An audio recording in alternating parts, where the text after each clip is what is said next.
Vamos a continuar nuestro estudio, nuestra predicación, nuestra exposición. Recuerden que hemos estado hablando de la oración. Estuvimos por varios meses estudiando la carta a los Efesios, y esta carta nos ha dado pie para hablar de otros temas, para explorar otros temas que tienen mucho que ver.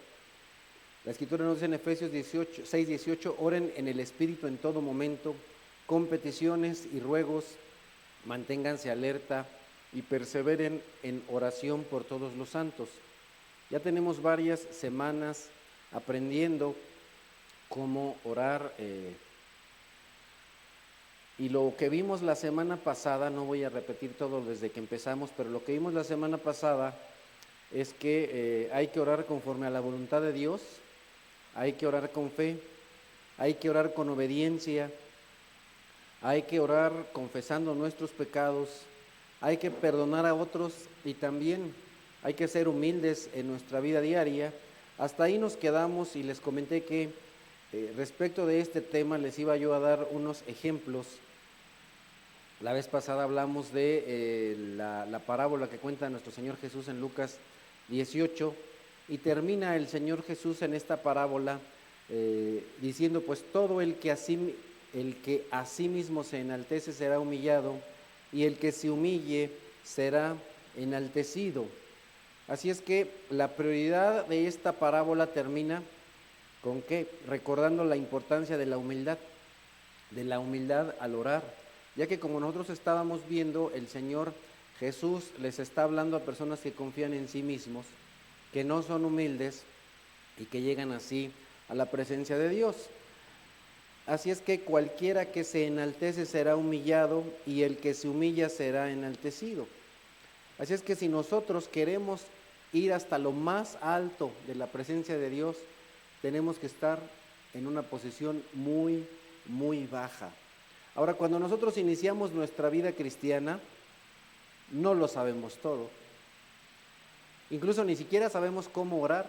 Muchas personas cuando vienen al cristianismo se acercan a hermanos o a hermanas y le dicen, hermano, ¿y ahora cómo oro? Porque yo vengo de una iglesia tradicional y ahí repetía y repetía como perico, aunque nunca entendía, pero ¿cómo debo orar? Y entonces vienen y nos preguntan cómo orar, y muchos de nosotros no sabemos o no sabíamos cómo orar, y hemos estado aprendiendo en estas semanas cómo orar. Y ahora no pensemos que, de nuevo, todos, en el momento que nos convertimos en cristianos, ¡pum!, ya lo sabemos todo. No es así.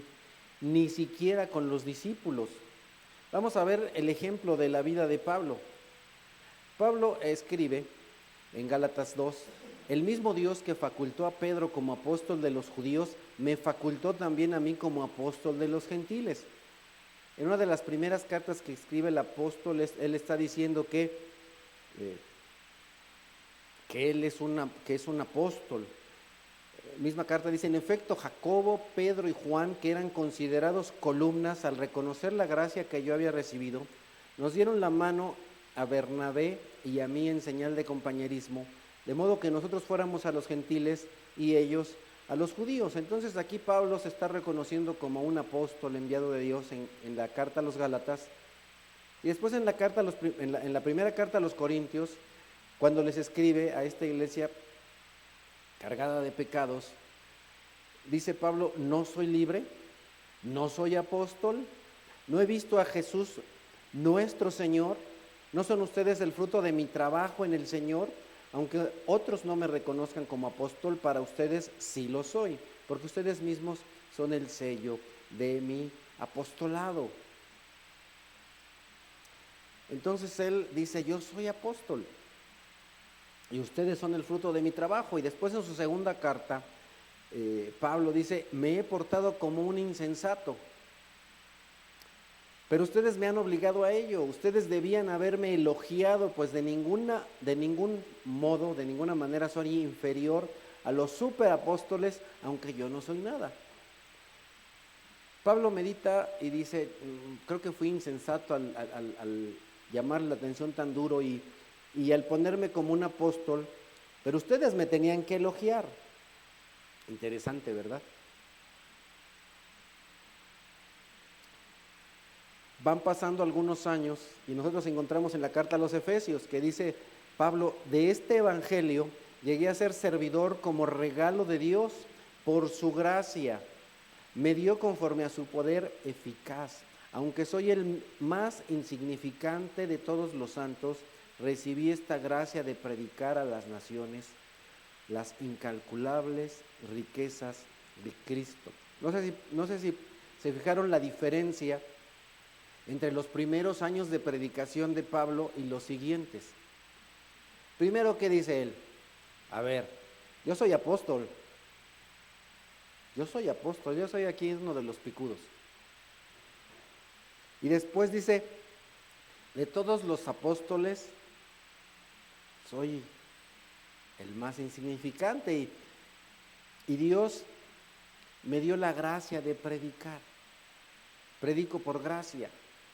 Pasan algunos años en la vida del apóstol Pablo y esto sucede en la primera carta a Timoteo. Le dice, este mensaje es digno de crédito y merece ser aceptado por todos, que Cristo Jesús vino al mundo a salvar a los pecadores, de los cuales yo soy el primero.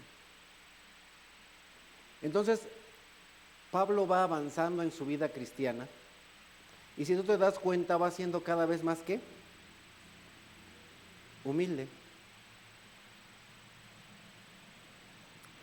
Pablo siempre se nos muestra como un ejemplo a todos los que llegamos a alguna predicación y conforme nosotros vamos leyendo la escritura vemos, wow, super Pablo, ¿no? Después de Cristo está Pablo. Así muchas personas lo ven, como un gran ejemplo y es así.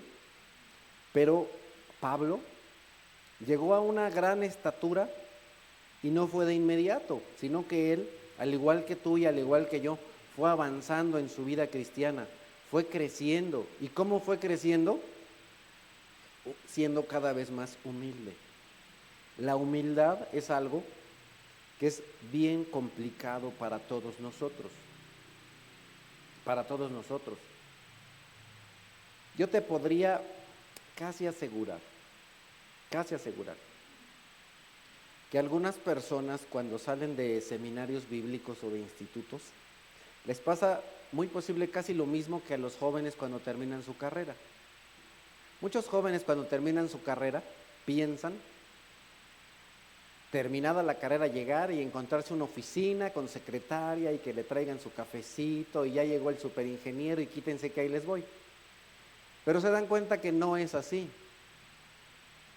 que tienes que ir trabajando y demostrando y posteriormente vas creciendo. Y les comenté de algunos pastores o líderes porque yo creo, no estoy seguro, pero yo creo que algunos hermanos cuando salen del instituto dicen, no, pues, y los nombran pastores, no, pues quítense que ahí les voy, ya llegó el superpastor y todos los demás son unos reburris porque yo soy recién egresado del instituto, del seminario y yo sí me la sé de todas, no como el pelos parados que ni siquiera el instituto bíblico fue y ahí está predicando, ¿no? No, yo sí soy el super gran predicador.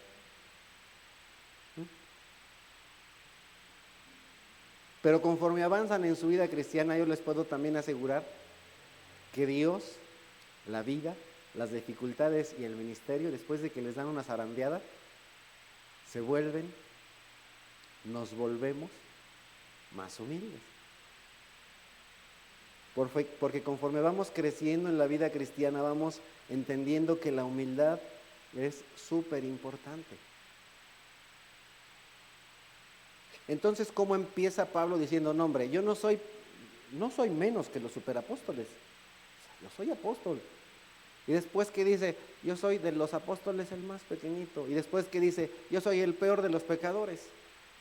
¿Y eso qué es? Crecimiento espiritual, humildad. Así es que al orar, ¿de qué estamos hablando? De oración. Nosotros debemos orar con humildad y nosotros como cristianos, como creyentes debemos aprender a ser humildes. Humildes. Ahora, vamos a ver otro ejemplo, otro gran ejemplo de humildad de un siervo de Dios, un predecesor de Pablo. En cuestión evangelística, alguien que precedió a Pablo. Tenemos en nuestras Biblias un libro que se llama Santiago, en español. Y la carta única de este escritor comienza así: Santiago, Santiago. Bueno, en el original es Jacobos. Tal vez tú sepas que en inglés, tal vez lo sepas, si has tenido alguna Biblia en inglés en alguna ocasión, esta carta dice James. James. Por cierto, tenemos a un hermano misionero que viene de Canadá que se llama James. ¿Sí lo conocen? James Cottrell. Okay, él es James.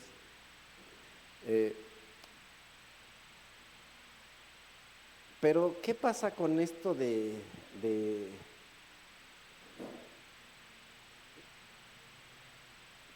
Santiago? Esto es un pequeño paréntesis.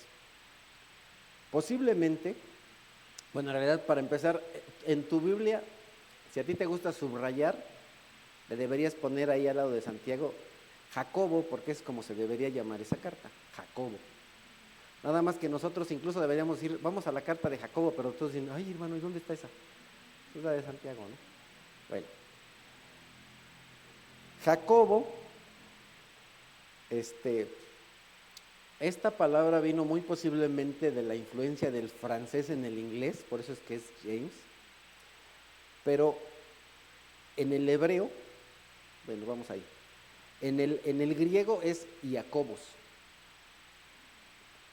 en latín es Jacobus, y en latín Sanctus Jacobus o San Jacob. ¿Ya te suena eso de Sant Jacob? De ahí vino Sant Jacob,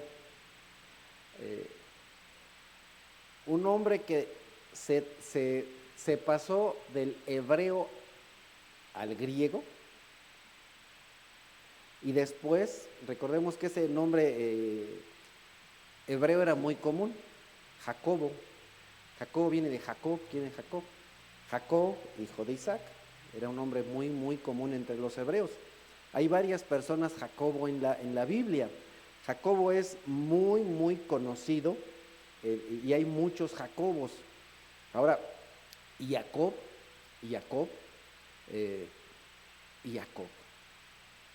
En latinos Jacobus, y luego desafortunadamente pues con toda la influencia de la Iglesia Católica a Jacobo lo hicieron San Jacobo, o sea,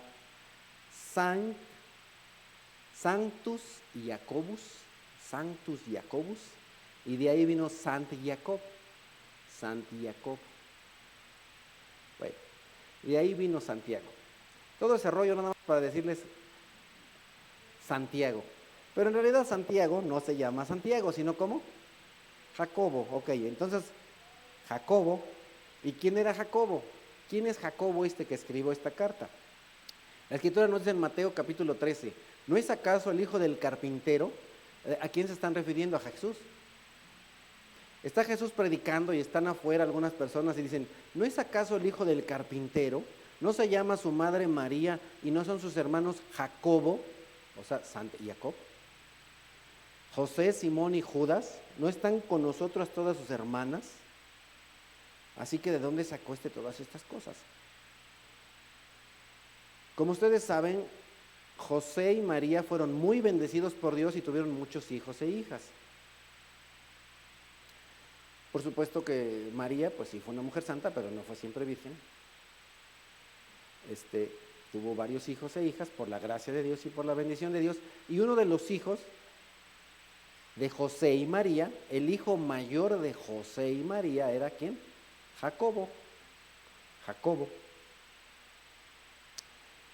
Jacobo al principio no creía en el Señor Jesús. Incluso ustedes, si han leído, se recuerdan que en varias ocasiones lo andaban buscando. Y llegaban los hermanos ahí del Señor y le decían, oye, vente, vámonos a la carpintería, deja de estar aquí hablando de estas cosas. Bueno, al principio Jacobo no creía en Jesús, que Jesús era el Hijo de Dios, el Mesías, el Cristo, pero al paso del tiempo se fue dando cuenta que verdaderamente Él era el Cristo, que Él era el Hijo de Dios, que Él vivió una vida santa, murió por nuestros pecados, resucitó al tercer día y fue visto por muchos, entre ellos por Jacobo. Entonces Jacobo se unió al grupo de los discípulos. En Hechos capítulo 12 nos dice la escritura, en ese tiempo el rey Herodes hizo arrestar a algunos de la iglesia con el fin de maltratarlos. A Jacobo, hermano de Juan, lo mandó a matar a espada. Después de que fue muerto Esteban a pedradas, Jacobo fue de los siguientes en morir. Murió a espada por mandato de rey Herodes. Así es que Jacobo, hermano de Juan, los hijos del trueno, hijos de Zebedeo, uno de ellos fue muerto. Jacobo se murió y Juan siguió predicando. Después de eso,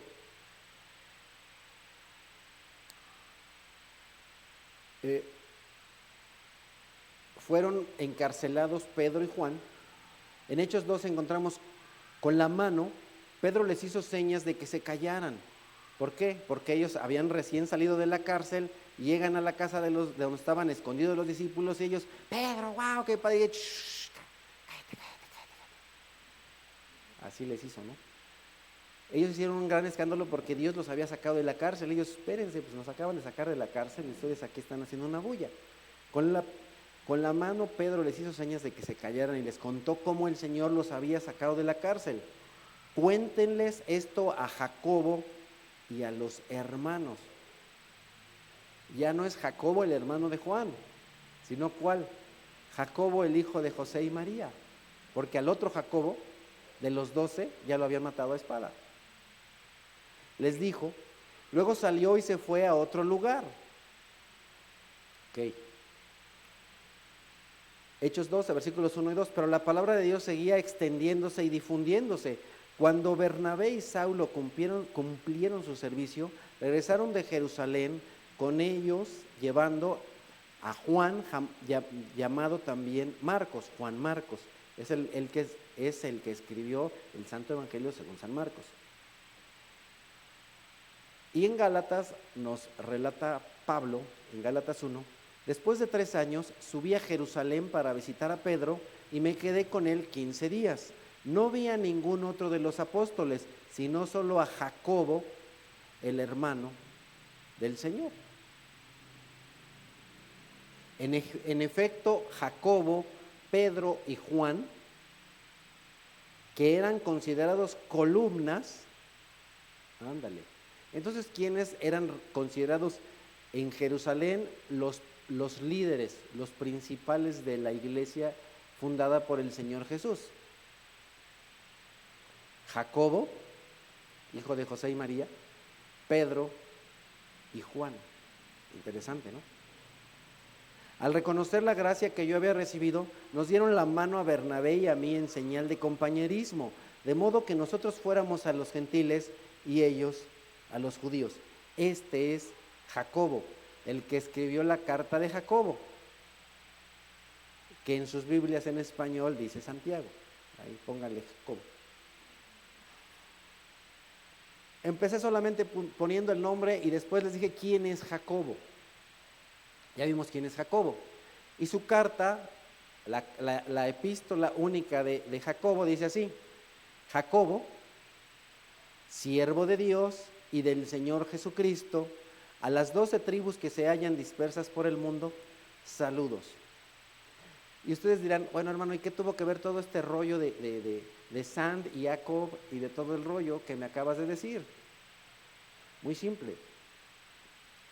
Jacobo, cuando escribe su carta, no dice el apóstol Jacobo, ni tampoco dice el superapóstol, no dice Jacobo, la columna de la iglesia en Israel, no dice Jacobo, que es considerado junto con Pedro y Juan los meros picudos de la iglesia. Tampoco dice Jacobo, el medio hermano de Jesucristo.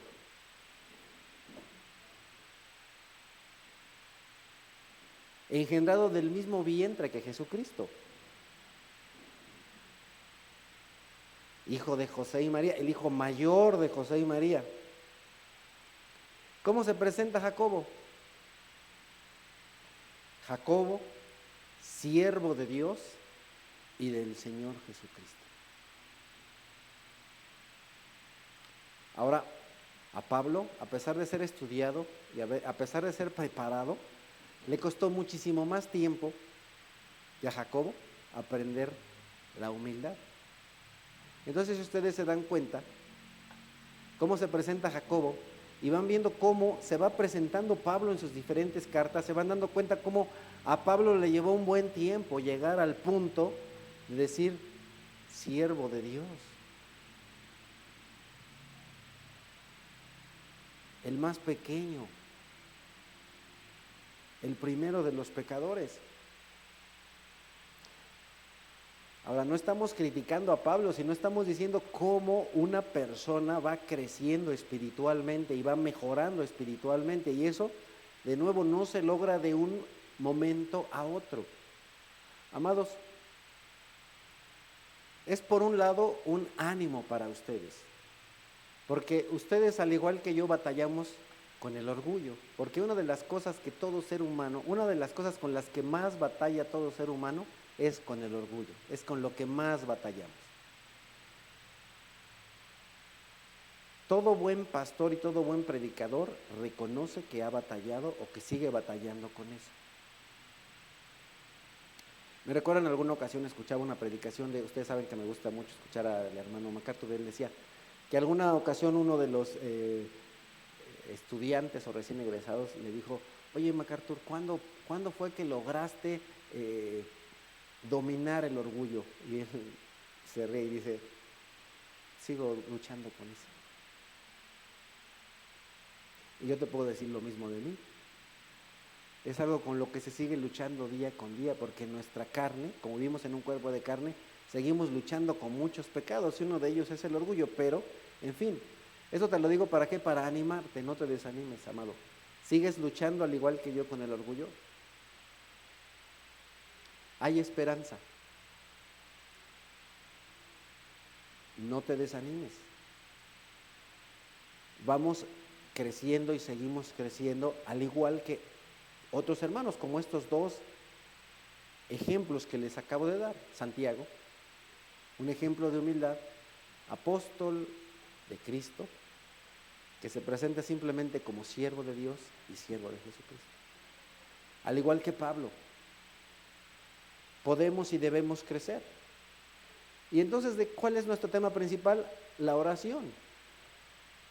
Y dentro de la oración debemos orar con humildad. Pero no solamente cuando oramos, sino en nuestra vida cotidiana debemos aprender a ser humildes. El Señor Jesús, por eso es que dice, y está registrado en Lucas 20, cuídense de los maestros de la ley. Les gusta pasearse con ropas ostentosas y les encanta que los saluden en las plazas y ocupar el primer puesto en las sinagogas y los lugares de honor en los banquetes. Les encanta.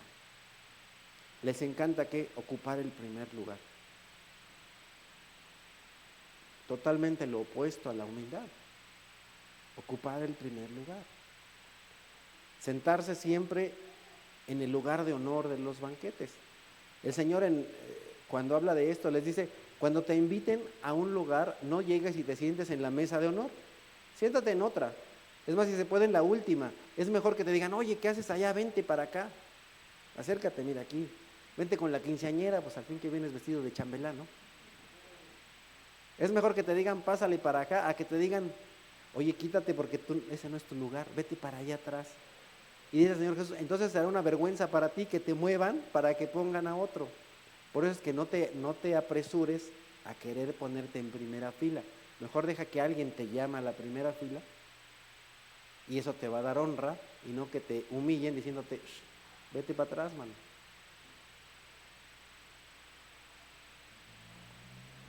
Cuando oren, cuando oren, no sean como los hipócritas, porque a ellos les encanta orar de pie en las sinagogas y en las esquinas de las plazas para que la gente los vea.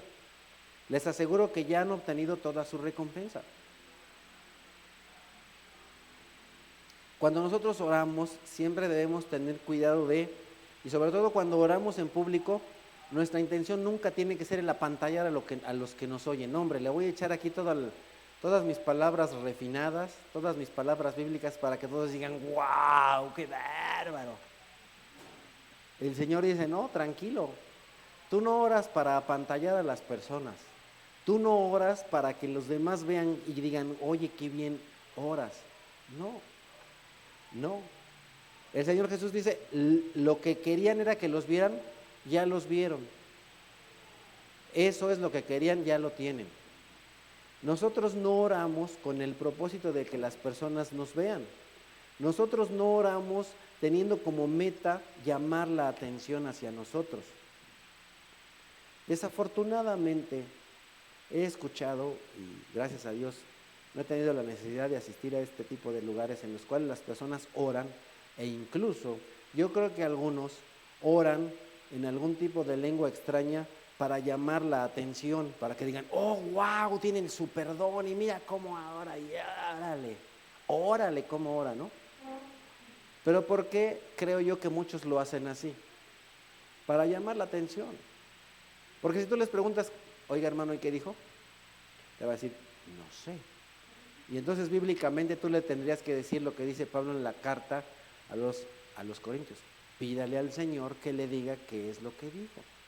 Porque usted debe orar con entendimiento. Porque lo que ora debe ser de edificación para los que los oyen. Eso es el mandamiento de Dios. ¿Qué es lo que dice Pablo? Porque esto es mandamiento de Dios. Eso lo dice en la carta cuando habla respecto de los dones de lenguas y etcétera.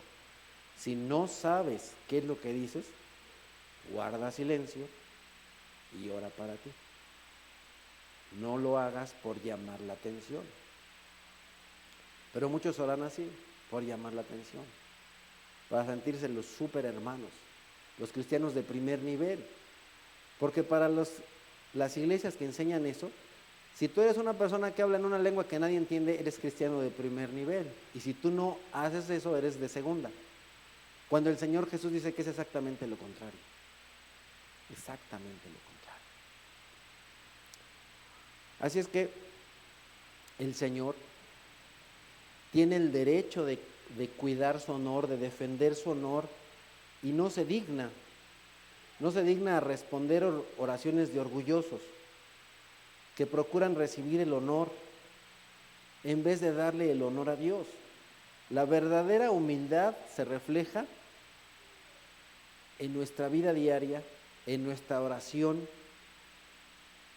en nuestra manera de tratar a los demás, de ver a los demás, incluso de cómo nos paramos para orar o cómo oramos. Continúa enseñando el Señor en Mateo 6, y al orar no hablen solo por hablar, no usen vanas repeticiones.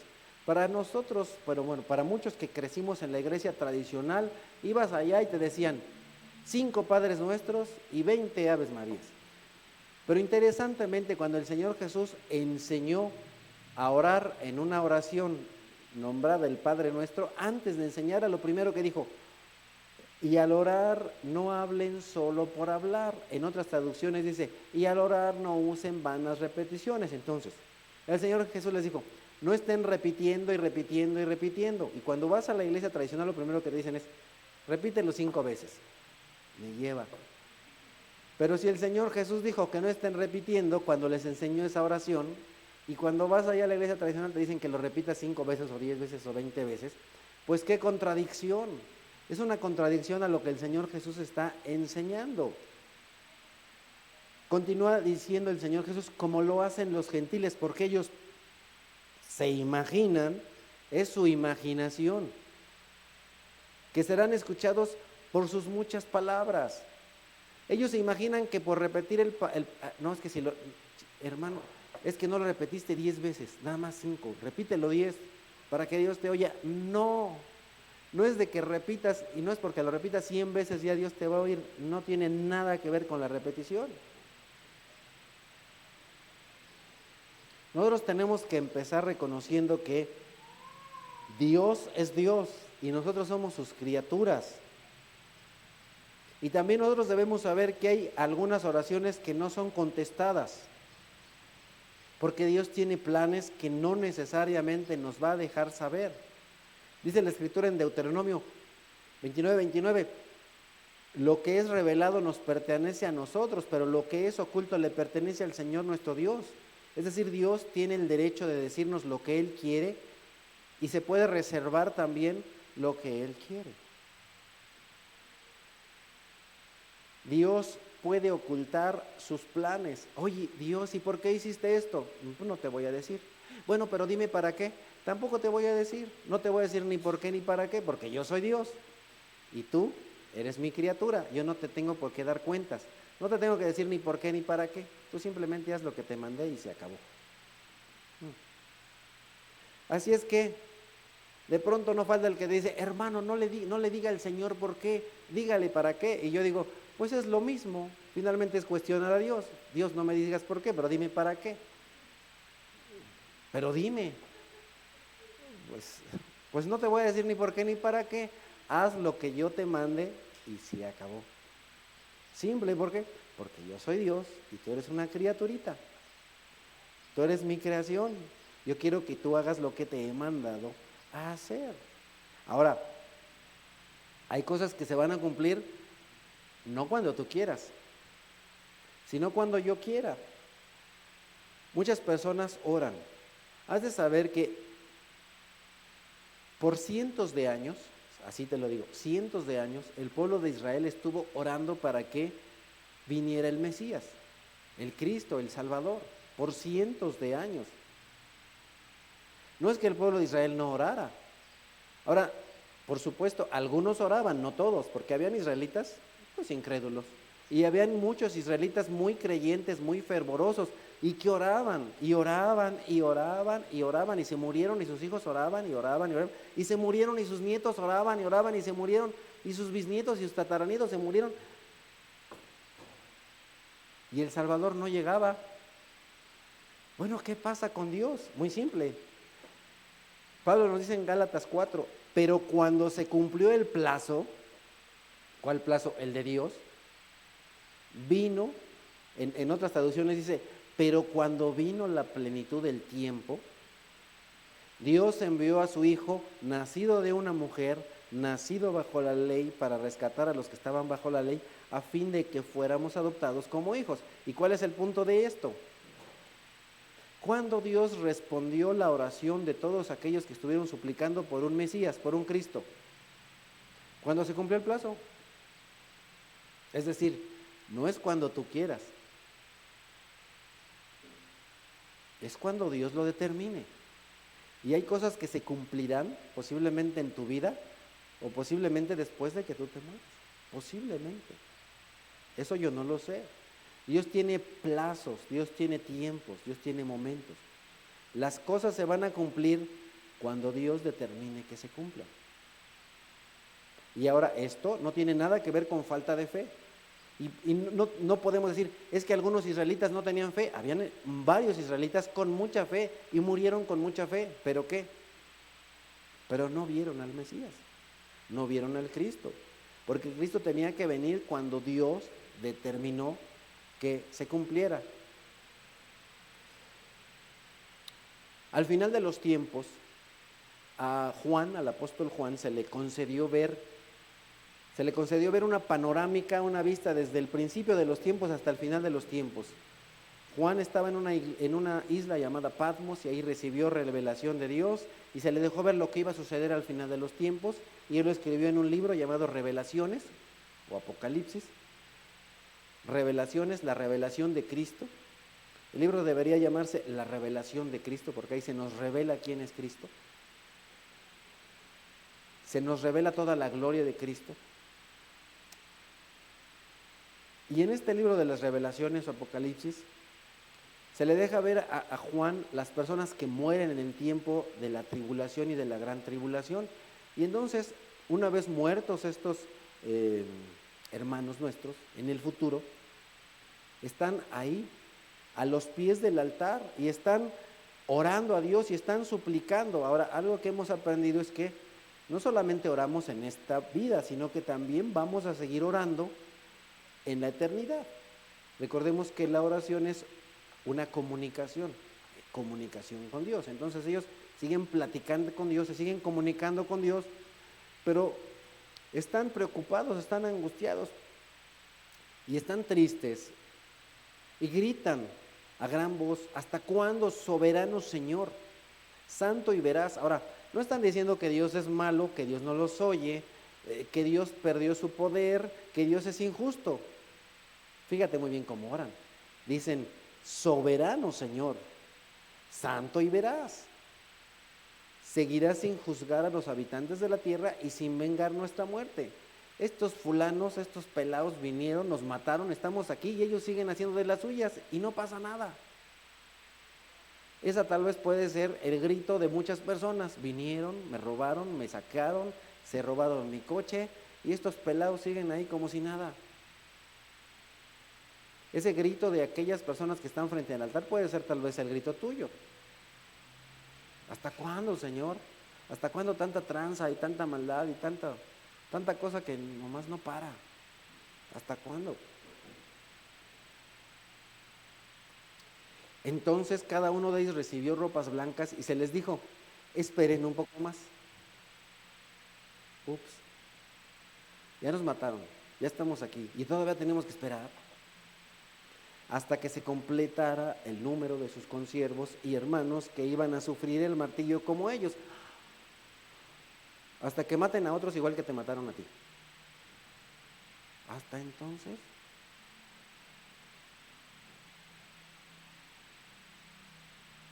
Señor, ¿hasta cuándo se pararán los robos? Pues nada más que le roben a otros 50 igual que te robaron a ti. Chispas. Imagínate, de pronto parece como que las respuestas de Dios son así raras, como que no entendemos, bueno, ¿qué pasa? ¿Qué sucede? Algunos tal vez pudieran perder la fe por este tipo de respuestas de Dios o porque no reciben respuesta.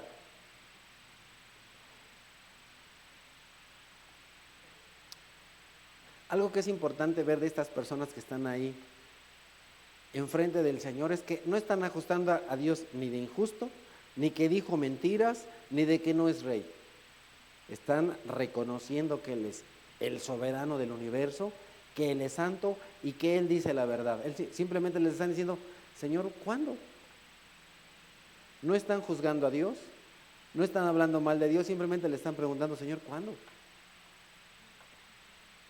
Todavía tiene que haber más mar en la tierra. Incluso en el libro del Apocalipsis dice: deja que el bueno siga practicando la verdad y deja que el malo siga haciendo de las suyas. Pero espérate, cuando llegue aquí, vas a ver cómo le va a ir. Ándale. Y a veces queremos que se castigue al malo y es correcto. Pero ¿sabes qué pasa con el malo? Entre más fechorías haga, peor le va a ir. Peor le va a ir. Así es que no te sientas mal. Y no digas: oye, Señor, ya que acabe. Déjalo que siga acumulando más. Deja que siga llenando el buche de piedritas, ¿no? Déjalo. Le vamos a aventar unos 20 grados más de calor ahí a su infierno para que sienta cuchicuchi. Ajá. Porque en la Escritura hemos aprendido que en el infierno hay niveles de infierno, ¿verdad? Hay los que les va a ir requete mal y los que les va a ir exageradamente, pero súper mal. Súper mal. Bueno, entonces debemos orar con humildad, debemos llevar una vida en humildad, pero también debemos aprender que cuando oramos posiblemente nuestras oraciones no van a tener una respuesta inmediata, que la respuesta tal vez ni siquiera la vamos a ver, que Dios tiene planes que no necesariamente nos tiene que decir, que las cosas se van a llevar a cabo cuando sea el tiempo que se cumplan.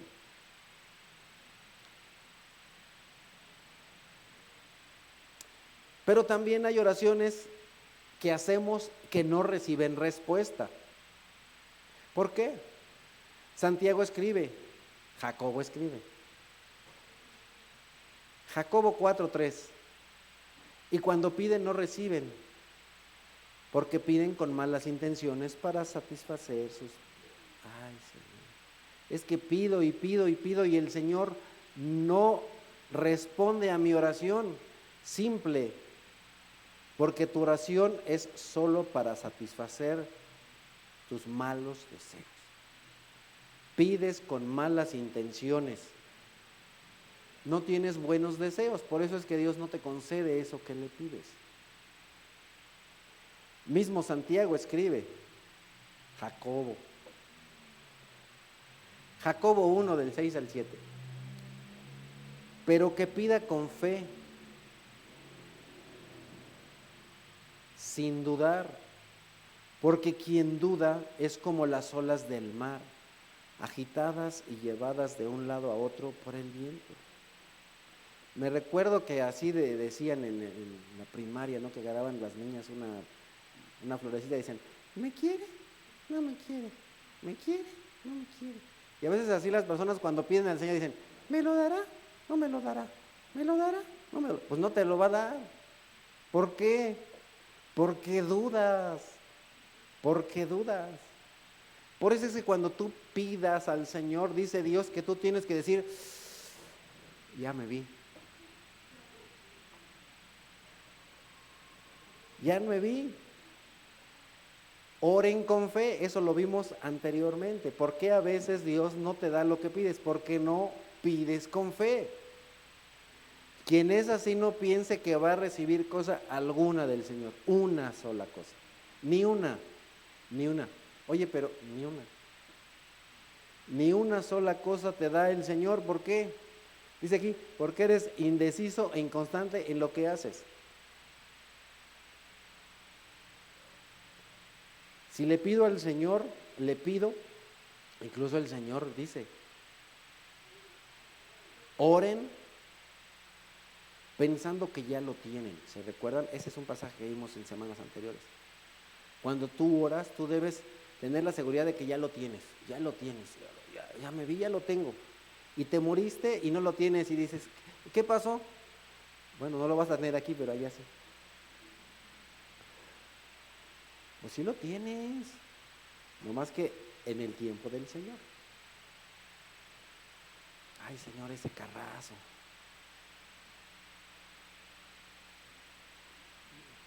Vas a tener, cuando llegues allá vas a decir, no, pues, ¿para qué quiero el carro si vuelo? ¿Verdad? Voy que vuelo, ¿para qué quiero el carro? Ay, que se quede. No. Ok. Sin dudar. Incluso la salvación. A mí me gusta vincular este pasaje con la cuestión de la salvación. Si tú dudas que eres salvo, no eres salvo. No recibe salvación el que duda que es salvo. Si yo le pregunto a una persona, oye, ¿eres salvo? Y dice, ay, ya ni me digas, no eres. No eres, ¿por qué dudas? Porque aquel que dude no piense recibir cosa alguna del Señor. La salvación está incluida ahí. Cuando yo le pregunto a una persona, ¿eres salvo? Yes en inglés, oui en francés, o en chilango, ¿no? ¿Eres salvo? Amén. Bueno, hay alguno que es más espiritual y dice, amén. Amén. ¿Está bien? ¿Eres salvo? Amén. Muy bien. Porque quien duda no piense recibir cosa alguna del Señor. Eso incluye la salvación. El que cree en el Señor Jesús será salvo. Pero todo aquel que duda no piense recibir la salvación. ¿De qué le espera? Es la calefacción. Jesús salió de la ciudad y como de costumbre, o sea, no es algo que a veces hacía, a veces no. Y como de costumbre, se dirigió al monte de los olivos y sus discípulos lo siguieron. Cuando llegaron al lugar les dijo, oren para que no caigan en tentación. Entonces se separó de ellos a una buena distancia, se arrodilló y empezó a orar, Padre, si quieres, no me hagas beber este trago amargo, pero no se cumpla mi voluntad, sino la tuya. Entonces se le apareció un ángel del cielo para fortalecerlo. Cuando nosotros oramos, recordemos que nosotros nos comunicamos con Dios, le suplicamos, le decimos qué es lo que queremos, qué es lo que nos gustaría, aunque Dios de ninguna manera se molesta. Cuando tú le pides de una manera genuina, auténtica, de nuevo honesta y correcta, lo que tú quieres. Y algunas de las cosas que tú quieres posiblemente no sean malas. Pero simplemente tú a veces entiendes que no son la voluntad de Dios. Hay cosas que no son malas. Por ejemplo, tener un coche del año no es un mal deseo. Pero posiblemente no es la voluntad de Dios.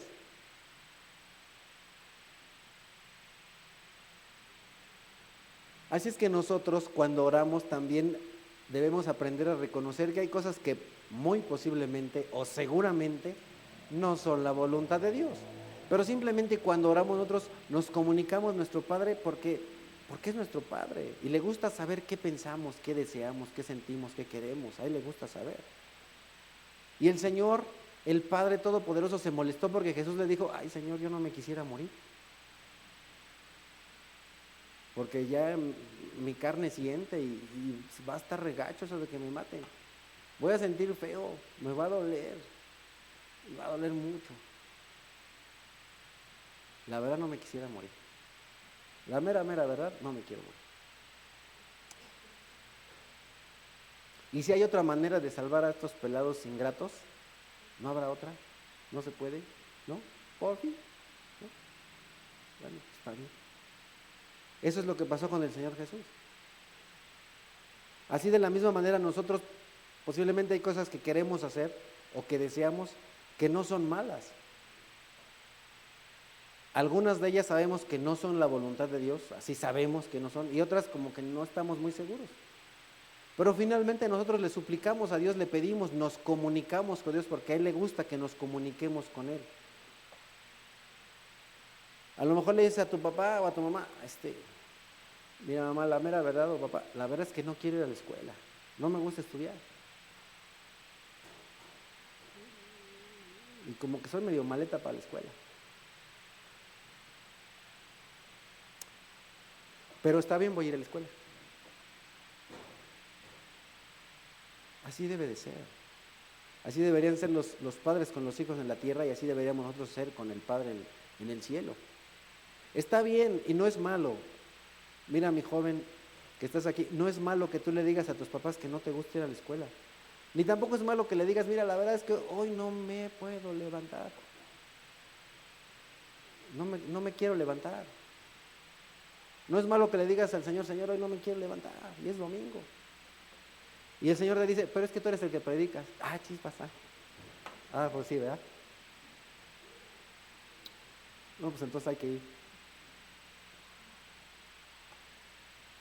No es malo que le digas a tus seres queridos lo que prefieres, lo que te gusta, lo que quieres. No es malo que le digas a Dios lo que prefieres, lo que te gusta, pero debes estar dispuesto a hacer la voluntad de Dios.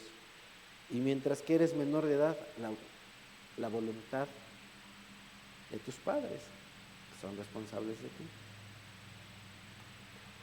Oramos siempre pidiendo que se haga la voluntad de Dios. Estamos viendo qué pasa con nuestras oraciones, ¿verdad? ¿Cuál es el resultado o la respuesta de Dios a nuestras oraciones en esta parte? Pablo dice 3 veces lo rogué al Señor que me la quitara. Una espina, dice la Escritura, una espina que tenía en su cuerpo. Algunos piensan que era ceguera, se ha especulado mucho. Algunos otros piensan que era no es sarna, es esta cosa que les daba a los antiguos, que se les caía la piel a pedazos y ahorita se me fue la hebra. lepra. Eso, es lo bueno de tener gente de buena memoria. Lepra. No sabemos qué es esa enfermedad. Yo creo que es bueno. Es bueno porque eso nos ayuda a identificarnos con Pablo para decir, pues la enfermedad que tú tengas posiblemente le has estado pidiendo al Señor y nomás no se te quita. Les he comentado que en algunas ocasiones Dios no responde a nuestras oraciones porque tenemos pecado. No responde a nuestras oraciones como queremos porque no oramos con fe. Pero ahora la pregunta es, bueno, Pablo se reconoce como pecador, pero en este momento estaba sirviendo a Dios. No estaba haciendo cosas desagradables a Dios en su vida. Pero de cualquier forma Dios le dijo, no. Así es que tú puedes estar haciendo las cosas bien, puedes estar sirviendo a Dios, puedes estar sirviendo a Dios en la iglesia, puedes estar predicando, puedes estar evangelizando y posiblemente tengas una enfermedad, un problema, una deuda, una dificultad, lo que sea, que Dios te dice, no, ahí te quedas con eso. Pero Él me dijo, te basta con mi gracia, pues mi poder se perfecciona en la debilidad, por lo tanto, gustosamente haré más bien hablar de mis debilidades para que permanezca sobre mí el poder de Cristo. No eres tú, Pablo, soy yo. El poderoso no eres tú, soy yo. Así es que, si para mis propósitos eternos me conviene más que estés pobre, pues vas a estar pobre. Si para mis propósitos eternos me conviene más que estés enfermo, vas a estar enfermo. Si para mis propósitos eternos tienes que estar chimuelo, pues te vas a quedar chimuelo. Si para mis propósitos eternos no vas a ver muy bien, pues vas a estar así medio cegatón. Para que confíes no en tu poder, no en tu inteligencia, no en tu guapura, sino en mí.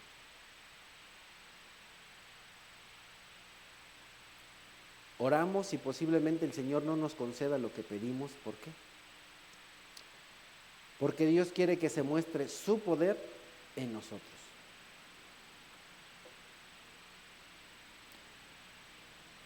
En el Antiguo Testamento había una mujer llamada Ana, que era esposa de un hombre llamado Elcana. Ya en alguna ocasión prediqué de eso hace años. Ahorita nada más vamos así de breve. Primer libro de Samuel, o primera parte de Samuel, en el capítulo 1, dice, cada año, cuando iban a la casa del Señor sucedía lo mismo. Penina la atormentaba a Ana, hasta que Ana se ponía a llorar y ni comer quería. Ahora, ¿cuándo pasó eso? ¿Un día? ¿2 días? ¿Unas semanas? ¿Unos meses? Cada año. Entonces, esto no es algo que pasara ahorita, sino que pasaba año tras año, tras año.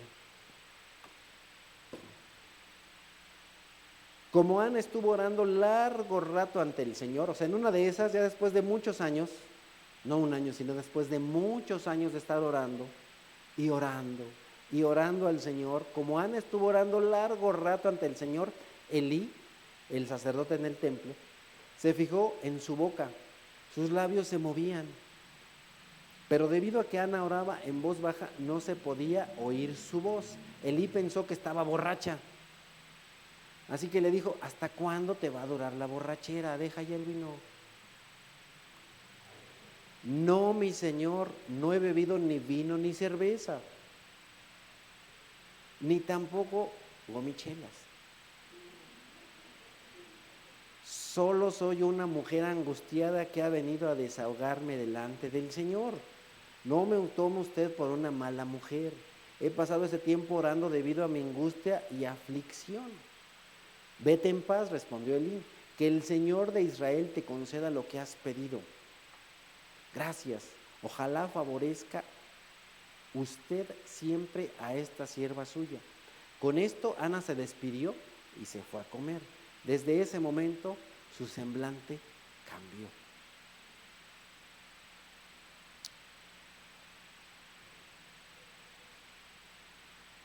A veces es bueno que compartas tus oraciones con hermanos o hermanas, no solo con el Señor.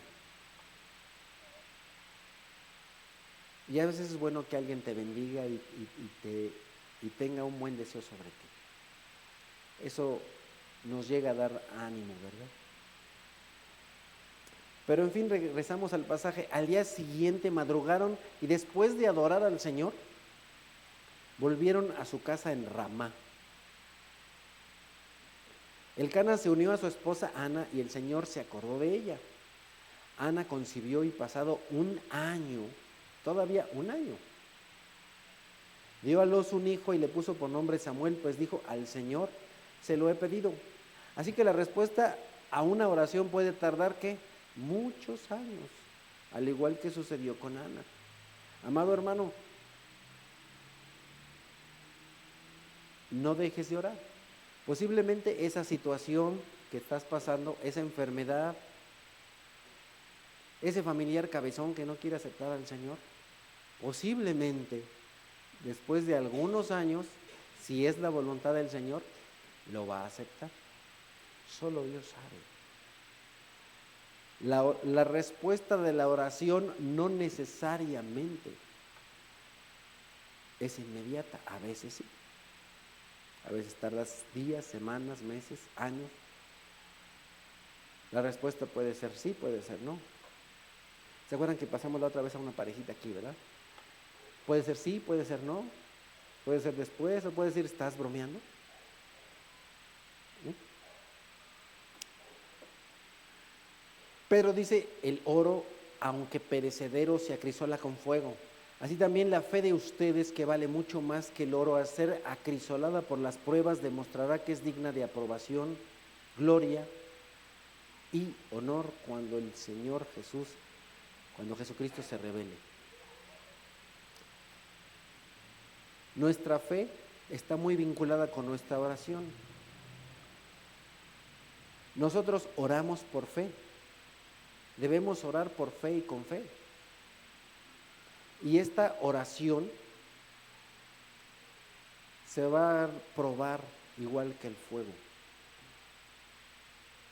Y cuando lleguemos a la presencia del Señor, se va a revelar cómo es que oramos, con qué fe oramos.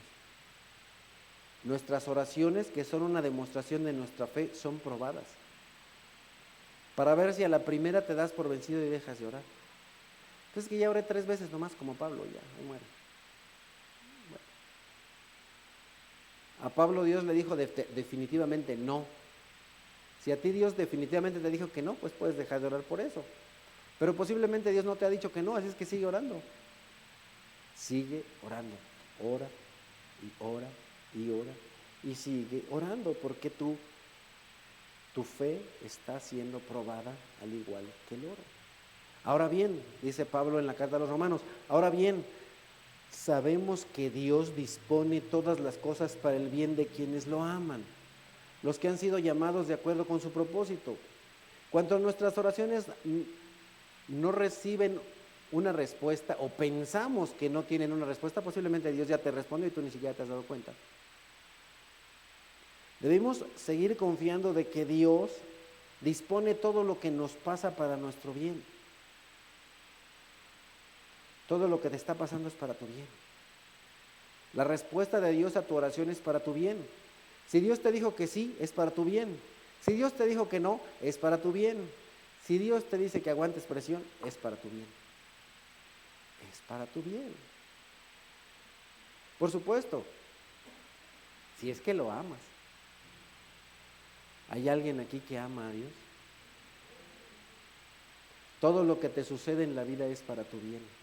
Y las respuestas que Dios da a tu oración son para tu bien. Nuestras preocupaciones las debemos dejar en Dios, porque Dios nos cuida. Dios nos da todo lo necesario para cada día. Dios nos dice en Deuteronomio 31:6, sean fuertes y valientes, no teman ni se asusten ante estas naciones, pues el Señor su Dios siempre los acompañará, nunca los dejará ni los abandonará. Y podríamos hacer una paráfrasis de esto y podríamos decir, sean fuertes y valientes, no teman ni se asusten ante estas enfermedades, ante estas deudas, ante estos vecinos, ante estas personas que los molestan. pues el Señor su Dios siempre los acompañará, nunca los dejará ni los abandonará. Eso no quiere decir que vas a tener una vida sin problemas, sino que Dios está contigo en medio de los problemas, que Dios está contigo en el fuego, Dios está contigo en la tormenta, Dios está contigo ahí, Dios está contigo. Lo que Dios dejó saber al pueblo de Israel es exactamente lo mismo que el Señor Jesús dijo y está registrado en Mateo 28, versículo 20, la segunda parte. Y les aseguro que estaré con ustedes siempre hasta el fin del mundo.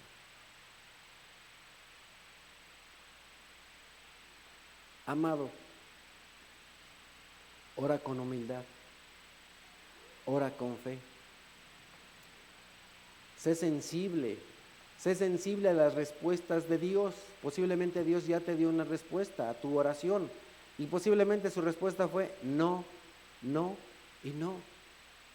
Posiblemente tu respuesta fue sí. Posiblemente su respuesta es que te esperes 1 año o 2 o 10 o 50 o 100. O 100, pero ya no voy a estar en este mundo. O 100. Posiblemente esa es la respuesta de Dios. Dios no está obligado a darte cuentas, tú sí a Él. Dios no está obligado a rendirte cuentas, ni a decirte por qué hace las cosas o para qué, o cuándo. Las cosas se harán cuando Él lo quiera y como Él lo quiera. Yo te invito a que seas sensible a las respuestas de Dios, que seas paciente si es que Dios te dice que esperes, que sigas orando, que ores con fe, que no te desanimes y que recuerdes que el Señor te fortalece así como fortaleció a Jesús, que a pesar de que le dijo que no a su petición, porque le dijo que no, y es su Hijo unigénito, a ti también puede ser que te diga que no, pero Dios te fortalecerá, Dios está contigo, Dios está contigo, si tú eres verdaderamente su Hijo, Dios está contigo. No te desanimes, no desmayes, sé fuerte, sé valiente. Dios es verdadero, Dios dice la verdad, Dios es justo y todas las cosas que pasan en tu vida son para tu bien si lo amas. Amadísimo Señor, te bendecimos, te alabamos, te glorificamos y te damos gracias, porque en estas semanas nos sigues enseñando cómo orar. Ayúdanos a que lo hagamos cada vez de una manera mejor. Ayúdanos, por favor, Señor, a echar a un lado nuestro pecado, como lo vimos en semanas anteriores. Ayúdanos a purificarnos y a santificarnos. Ayúdanos a reconocer en qué estamos mal. Señor, ayúdanos a salir victoriosos ante el pecado del orgullo, para que con humildad te supliquemos. Gracias te damos, Padre, por este día, por todo lo que tú nos enseñas. Gracias te damos por tu palabra y por tu Hijo Cristo Jesús, ya que gracias a sus méritos y gracias a Él podemos acercarnos a ti y podemos suplicarte y sabemos que encontraremos la ayuda idónea en el momento que más lo necesitamos. Amén.